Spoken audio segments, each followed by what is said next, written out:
Están a punto de encender la mecha de un conflicto nuclear en pleno siglo XXI.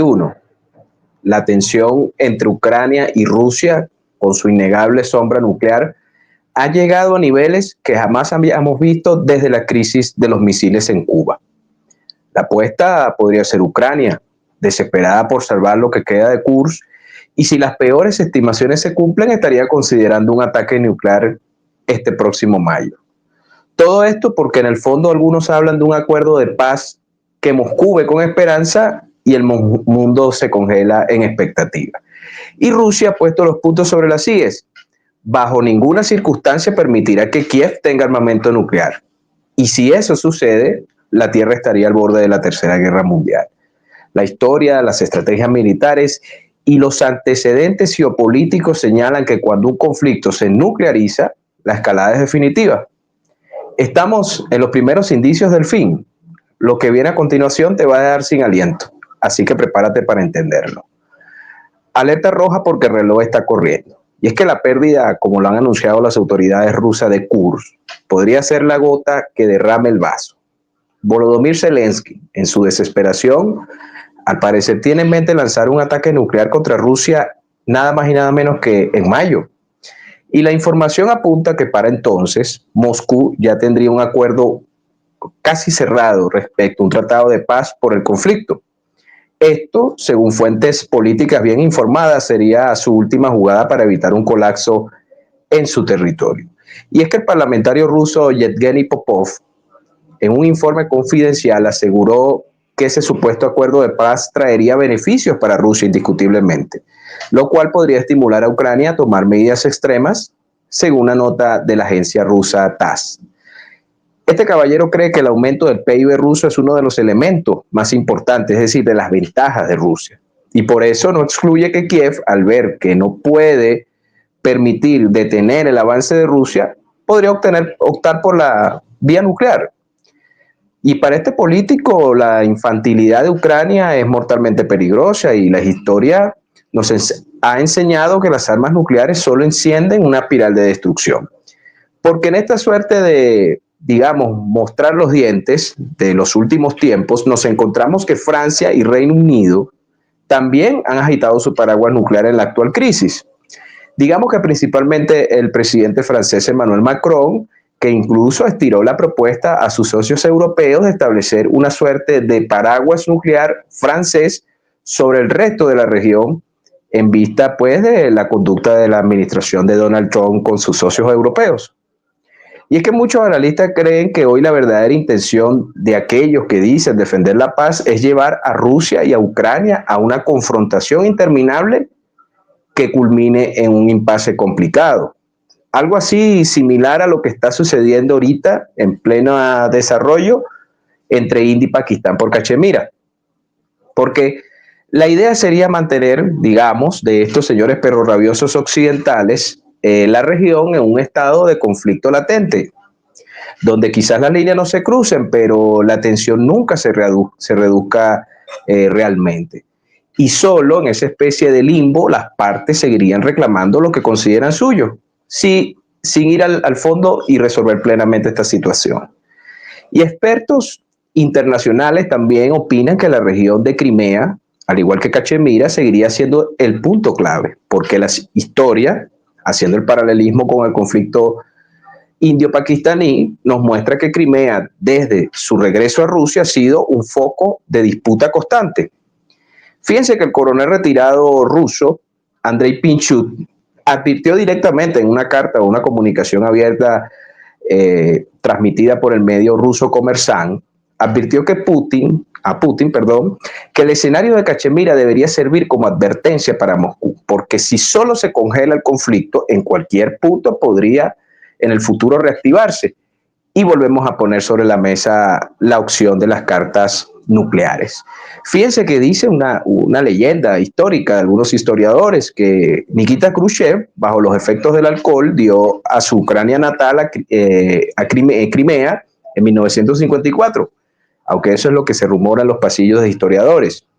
Y el líder soviético, que de paso fue uno de los protagonistas del momento en que el mundo estuvo a 5 minutos de una confrontación nuclear, es decir, en la crisis de los misiles de Cuba en 1962. Y pese a todas las críticas que pueden venir desde lo ideológico, desde lo político, hasta lo personal a los protagonistas de ese momento, incluyendo el presidente de Estados Unidos, John F. Kennedy, hubo una gran capacidad de visualizar el peligro del uso no responsable del armamento nuclear. De aquellos polvos estamos en estos lodos. Y en este punto recuerdo que en 1974 la India, con la cooperación en ese momento de la extinta Unión Soviética, detonó una bomba nuclear disfrazada de experimento para así probar su potencia. Poco después, o mejor dicho, 20 años después o 2 décadas después, en 1998, ya se hizo una primera prueba reconocida oficialmente en la región de Pokhran.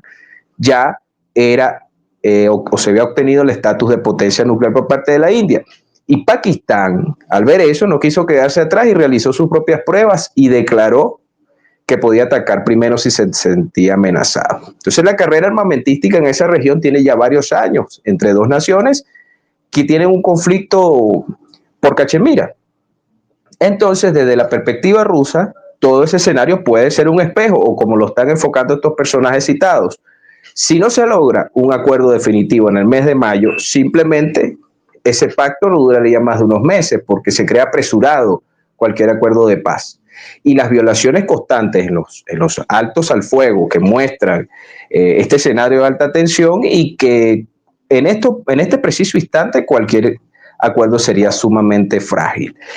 Además, los servicios de inteligencia rusos, durante todo este ya largo conflicto entre Ucrania y Rusia, o entre la OTAN y Rusia por medio de Ucrania, han denunciado la posibilidad de la existencia de bombas sucias, de bombas que de manera ilegal el régimen de Kiev podría utilizar en cualquier zona civil, o en su defecto los ataques con drones o bombardeos a las instalaciones nucleares, especialmente el caso de la central de Zaporozhye en el oriente de Ucrania.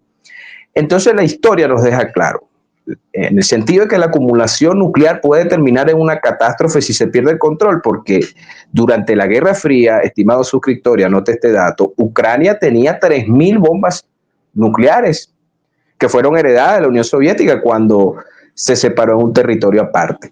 Esa independencia de 1991, Rusia la condicionó a partir de que Ucrania abandonase ese arsenal en un acuerdo que parecía definitivo, que se llama el Tratado de Bucarest, de 1994, donde Rusia, Ucrania y Estados Unidos acordaron esa desnuclearización. Pero hoy, en medio del conflicto, esa decisión se muestra como una posible fuente de arrepentimiento para muchos líderes atolondrados de Ucrania, que ahora parecen ver con deseo la posibilidad de tener bombas atómicas como en el pasado. Y por supuesto, y es claro que para tener armas nucleares Ucrania necesita más solo que necesita solamente más que las ganas, porque requiere materiales fisibles, necesita tecnología avanzada y un sistema también de lanzamiento. Y eso para tener una disuasión creíble en contra de Moscú, que sí posee esas armas ya. Y Kiev debe multiplicar su capacidad, algo así como que en términos técnicos y logísticos, en un salto titánico. Sin olvidar que en caso de adquirirlas, en ese supuesto negado de pesadilla, también necesita un plan sólido para ponerlas a salvo de los ataques rusos o cualquier tipo de actividad de destrucción. Y si Ucrania logra obtener armas nucleares, también tendría que garantizar que pueden sobrevivir a un posible ataque preventivo ruso, o es que podemos pensar que los rusos van a esperar que las construyan. Y la redundancia y la supervivencia mínima de los arsenales nucleares son elementos básicos en cualquier estrategia para disuadir. Sin embargo, se duda mucho de la capacidad de ponerlas a salvo y mucho más de construirlas en vista del colapso económico por producto del conflicto. Y en medios, señores, de esta carrera contra reloj, las nubes de una posible escalada parecen verse cada vez más densas. Todo apunta a que la paz en Ucrania dependerá de un delicado acuerdo que lo manejarán Estados Unidos y Rusia al final del día, porque evidentemente las potencias perrorabiosas de la OTAN y la misma Ucrania sabemos que eso lo hacen es mover la cola. Y esto está llevando, o hemos regresado en este mundo en transición post-occidental, al cambio de época que se está viviendo en materia geopolítica, hemos regresado lentamente o a una suerte de deslizamiento al equilibrio del terror, porque el armamento nuclear está siendo prácticamente los cuchillos con que todas las grandes potencias que las poseen se los exhiben. Y podemos evaluar muchos casos, el de Corea del Norte con Corea del Sur, o el caso de Israel, que tiene un programa nuclear además secreto. Entonces, la posibilidad de la adquisición por parte de Irán y la postura de Estados Unidos es otro hecho conflictivo que evidentemente está asociado al tema de la existencia del armamento estratégico o nuclear. En todo caso, se está empezando a barajar en la mesa que alguien pueda utilizar uno de estos terroríficos artefactos. Esto fue una producción de Geomatrix. Habló para ustedes Fran Gil.